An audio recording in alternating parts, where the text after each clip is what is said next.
မိဘပြည်သူတိုင်းသားညီကိုမောင်နှမများခင်ဗျာအခုကြည်တဲ့မောင်းနေတာကတော့ရန်တရားစစ်ကြောင်းပဲဖြစ်ပါတယ်။တန်ကြက်ကရန်တရားစစ်ကြောင်းကြီးများကိုတွေ့မြင်ရတာဟာပင်ရခင်မြမတက်မတော်ရဲ့စင်တက်မြင့်တက်များအတွက်စစ်ချီတဲ့အခါတချင်းတီးမှုတ်ခဲ့ကြတယ်။ရေရီသွန်းသွန်းမြင်းတီဝေါ်လန့်ကျွန်းတွန်းတက်ပဲစောလူစီးတံမျိုးဆက်တံလင်းတံမြင့်မဆွဲဆိုတဲ့ကာချင်းကိုသတိရမိစေပါရခင်ဗျာမိဘပြည်သူတိုင်းသားညီကိုမောင်နှမများခင်ဗျာအခုမြင်တွေ့နေရတာကတော့အမြောက်တပ်ဖွဲ့ညွှန်ကြားရေးမှူးရုံးမှရင်ရန်များအစင်လိုက်ချီတက်မောင်းနေလာတာပဲဖြစ်ပါတယ်ဒီနေ့မှာချီတက်ဆေးပြကြတဲ့စစ်ကြောင်းကြီးများကိုတွေ့မြင်ရတာဟာဆိုရင်ဖြင့်နန္ဒီတိန်နာပြုံအပိုက်82မှာပါတယ်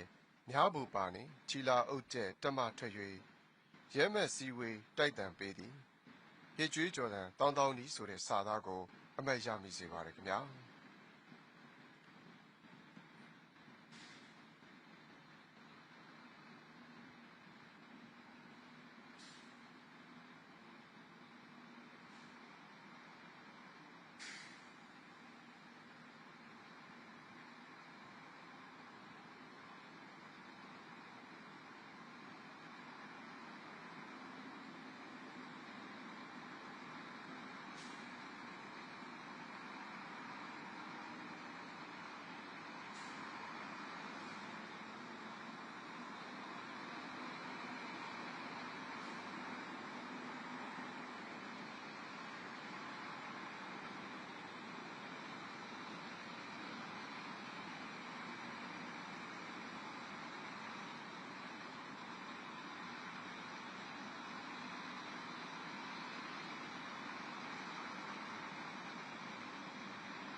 မိဘပြည်သူတိုင်းရင်းသားညီကိုမောင်နှမများခင်ဗျာ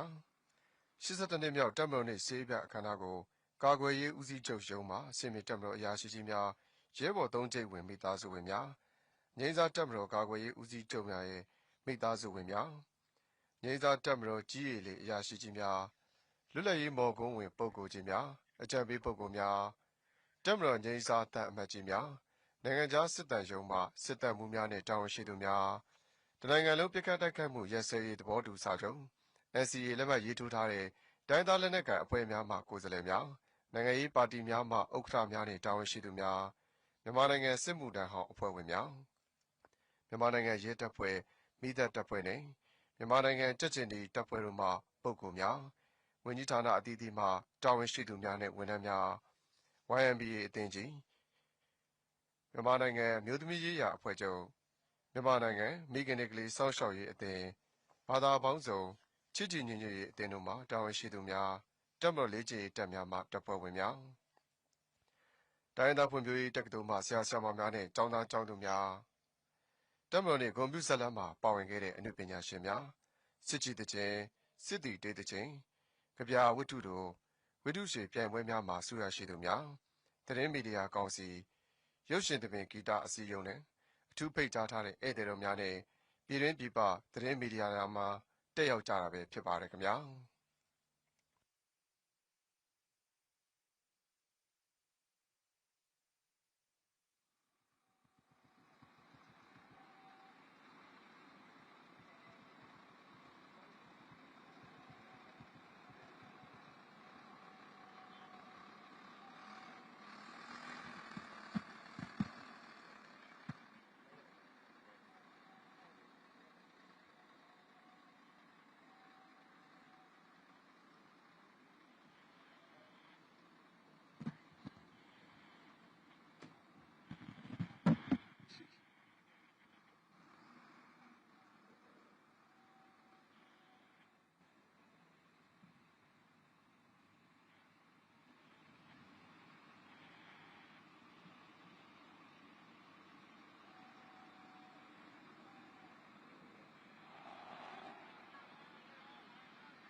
မိဘပြည်သူတိုင်းသားညီကိုမောင်နှမများခင်ဗျာအခုမြင်တွေ့နေရတာကတော့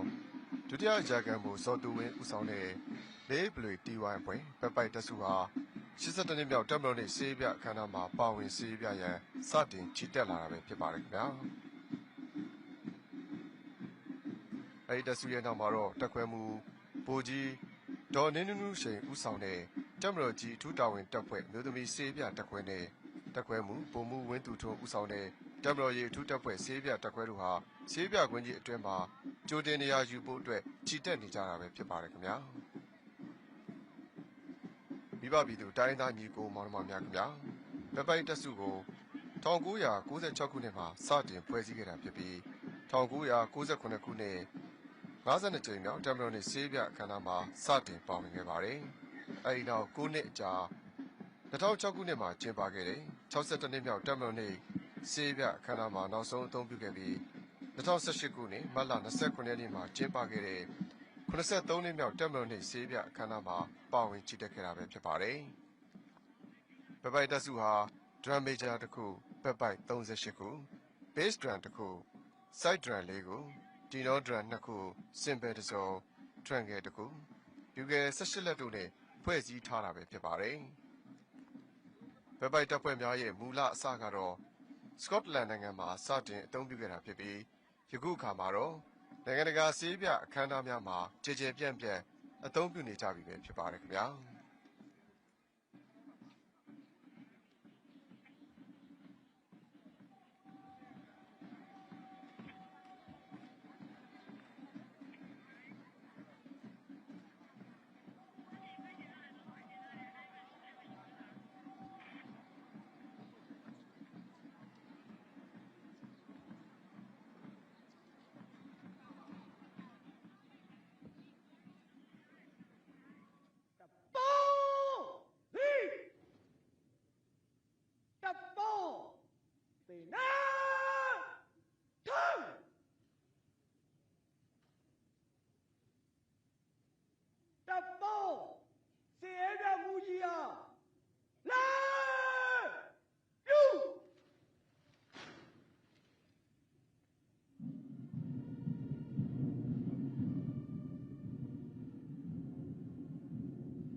တပ်ပေါသေနာထမ်း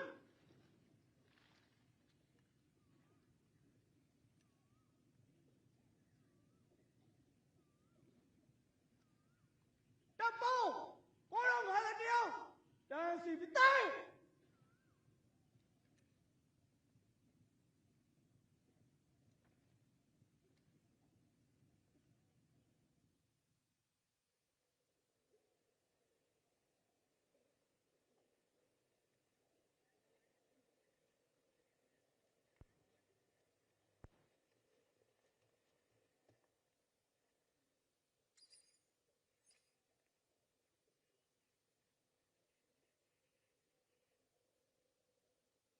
တပ်ပေါ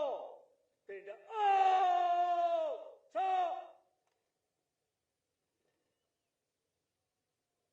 ချတပ်ပေါသေတော့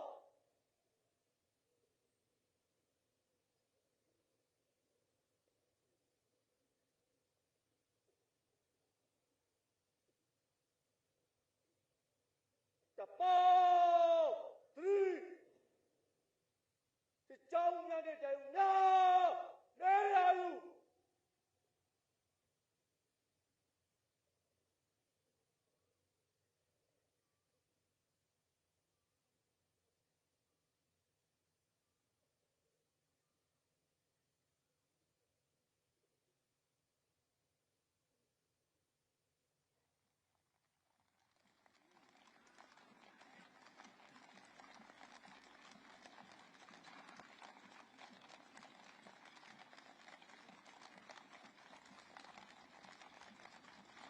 မိဘပြည်သူတိုင်းသားညီကိုမောင်နှမများခင်ဗျာဒီနေ့ကျင်းပတဲ့82နှစ်မြောက်တပ်မတော်နှင့်စေးပြအခမ်းအနားမှာမြင်းစီတပ်ဖွဲ့ဝင်များလည်းပါဝင်စီရေးပြလျက်ရှိပါတယ်မြင်းစီတပ်ဖွဲ့ကိုဗိုလ်ကြီးကျော်ကိုဝင်းဦးဆောင်ပြီးမြင်းစစ်တီတော်63ဦးဖြင့်ချီတက်လာတာပဲဖြစ်ပါတယ်ခင်ဗျာမြန်မာတပ်မတော်ဟာရှေးခင်ကတည်းက စင်မြင့်စီချင်းထိုးအတက်တို့မှာအမိကုံသတင်းကြော်ကြခဲ့ပြီးအခုလိုမျက်စိတက်ပွဲကိုဖော်ထုတ်ပြသနိုင်ခဲ့ခြင်းဟာမြမသမိုင်းနဲ့မြမတို့ရဲ့ဇာတိသွေးဇာတိမှန်ကိုပြန်လည်ဖော်ထုတ်ပြသနိုင်ခြင်းပဲဖြစ်ပါတယ်။မျက်စိတက်ပွဲကိုထဲ့သွင်းစစ်ရေးပြနိုင်ခြင်းဟာသမိုင်းစင်လာကြီးမားခဲ့တဲ့မြမတက်မတော်ကြီးဟာနိုင်ငံတကာအဆင့်မီခင်မီတက်မတော်တရားဖြင့်ကမ္ဘာအလယ်မှာမတ်ကြောက်တင်နိုင်ခဲ့ခြင်းလည်းဖြစ်ပါတယ်ခင်ဗျာမိဘပြည်သူတိုင်းသားညီကိုမောင်နှမများခင်ဗျာကျွန်တော်တို့မြန်မာနိုင်ငံအနေနဲ့ရှေးခင်ကတည်းကစစ်ကြီးတက်ရမှာမှုတ်ယုံများစီကြီးများကိယူသင်းများအောင်စီအောင်မောင်းများတိမုတ်ကစစ်ကြီးတက်ကြတဲ့အလေးထားများရှိခဲ့ပြီးအဲ့ဒီလိုစစ်ကြီးတက်ပုံများကိုကာချင်းများမှာလည်းအထင်အရှားတွေ့မြင်နိုင်ပါတယ်မြန်မာတို့ဟာကြေးကျိုးတရေလေလက်ခုပ်စတဲ့ဒုတိယ၅ပါးကိုပြုခေတ်မှာစတင်အသုံးပြုခဲ့ကြပြီးနော်ဒါမင်းလက်ထက်မှာတော့လက်ကွင်းမောင်းစတဲ့ဒုတိယအမျိုးမျိုးတပူခေယာနှဲစတဲ့လေမှုဒုတိယများကိုထီသုံးနန်းသုံးမင်းကမ်းမင်းသားများနဲ့စစ်ချီတက်ရောက်ရာမှာအသုံးပြုခဲ့ကြပါတယ်အဲဒီလိုအသုံးပြုခဲ့ကြောင်းကိုမြမပီပီစစ်ချီတံများနတ်ပြည်ထံမှကြားလောက်ပါပြီဆိုတဲ့စာလင်္ကာများကသမိုင်းသက်သေတည်လျက်ရှိပါတယ်ခင်ဗျာ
ပြည်သူတိုင်းသားညီကိုမောင်နှမများခင်ဗျာအခုမြင်တွေ့နေရတာကတော့ဆေးပြမှုကြီးဗိုလ်ချုပ်ရဲရင်ဝင်ဦးဆောင်တဲ့အတော်ရထားကျန်စစ်သားအရင်တော်အောင်စီရစင်ဖြူရှင်ဗန္ဒူလာအောင်ဆန်းစစ်ကြောင်းကြီးကနေပြည်တော်တက်တက်ကွင်းမှာတစဉ်ဆေးပြအခမ်းအနားကြီးကျင်းပမယ်ဆေးပြကွင်းကြီးစီကိုအာမှန်ပြည့်နဲ့စတင်ကြီးတက်လာပြီပဲဖြစ်ပါတယ်ခင်ဗျာ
မိဘပြည်သူတိုင်းရင်းသားညီကိုမောင်နှမများခင်ဗျာတပ်မတော်အင်အားရှိမှတိုင်းပြည်အင်အားရှိမည်ဆိုတဲ့စကားဟာမိသည့်ခေတ်ကာလမဆိုအမြဲမှန်ကန်မှုရှိနေမှာဖြစ်ပါတယ်အတိတ်သမိုင်းကြောင်းမှာသင်ခန်းစာတစ်ရပ်အဖြစ်ရှိခဲ့တယ်လို့ယနေ့ခေတ်ကမ္ဘာကြီးရဲ့ဤပညာဖွံ့ဖြိုးတိုးတက်မှုတွေဟာလည်းအချိန်ကိုမြင့်မားလာတာကြောင့်အနာဂတ်နိုင်ငံတော်ဖွံ့ဖြိုးတိုးတက်ရေးနဲ့အတူအမိနိုင်ငံတော်ကာကွယ်ရေးအတွက်ခင်မီတပ်မတော်တရက်တည်ရှိနေရမှာပဲဖြစ်ပါတယ်နိုင်ငံတော်ဖွံ့ဖြိုးတိုးတက်ရေးနဲ့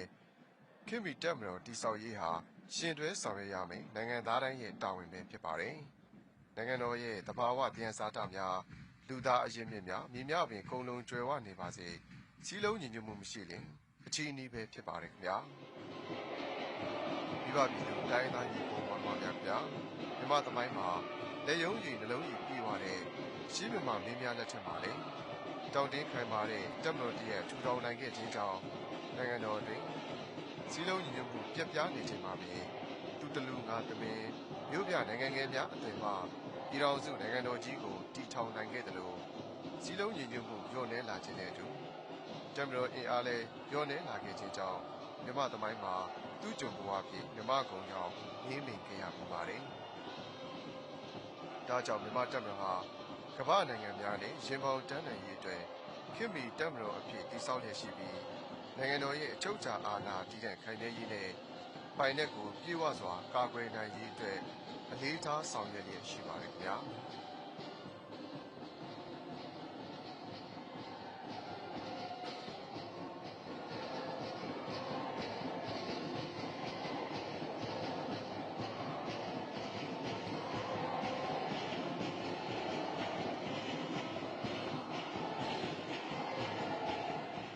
မိဘပြည်သူတိုင်းရင်းသားညီကိုမောင်နှမများခင်ဗျာမြို့သားရေးဆိုတာဟာဒီမျိုးသားလုံးရဲ့လူမှုစီးပွားနဲ့ဘာသာသာသနာရိုးရာယဉ်ကျေးမှုဒလေထုံးတန်းအစဉ်လာမြန်မာတိုးတက်ရေးလိုပဲဖြစ်ပါတယ်။အဲဒီလိုမြန်မာတိုးတက်စေရန်အတွက်ဒီမျိုးသားလုံးနဲ့သက်ဆိုင်တဲ့လွတ်လပ်ရေးနဲ့အချုပ်အခြာအာဏာတည်တံ့ခိုင်မြဲရေးတိုင်းသားစည်းလုံးညီညွတ်ရေးရှိရန်လိုအပ်ပါတယ်။ဒါကြောင့်ဒုတာဝန်ရေးသုံးပါးကိုမျိုးသားရေးတာဝန်ဖြင့်တိုင်းသားပြည်သူတရက်လုံးထမ်းဆောင်ကြရန်လိုအပ်ပါတယ်။မြန်မာတပ်မတော်ဟာ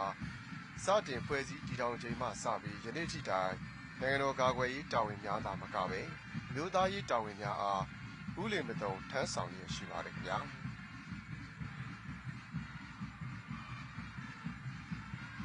မိဘပြည်သူတိုင်းသားညီကိုမောင်နှမများခင်ဗျာယနေ့ခေတ်ကမ္ဘာပေါ်မှာတပ်မတော်ပေါ်ပေါက်လာပုံ၃မျိုးရှိပါတယ်နိုင်ငံတော်တည်ထောင်စဉ်ကပြင်ကမ္ဘာထဲဖွဲ့စည်းဖြစ်ပေါ်လာတဲ့တပ်မတော်နိုင်ငံတော်တည်ထောင်ပြီးနောက်ပိုင်းလွတ်လပ်ရေးနဲ့ချုပ်ချာအာဏာတည်တဲ့ခိုင်မြဲရေးအတွက်ဖွဲ့စည်းတဲ့တပ်မတော်နဲ့နိုင်ငံတော်ရဲ့လွတ်လပ်ရေးကြိုးပမ်းမှုနဲ့အတူပေါက်ဖွာလာတဲ့တပ်မတော်တို့ပဲဖြစ်ပါတယ်။ယနေ့ခေတ်မြန်မာတပ်မတော်ဟာနိုင်ငံတော်ရဲ့လွတ်လပ်ရေးကြိုးပမ်းမှုနဲ့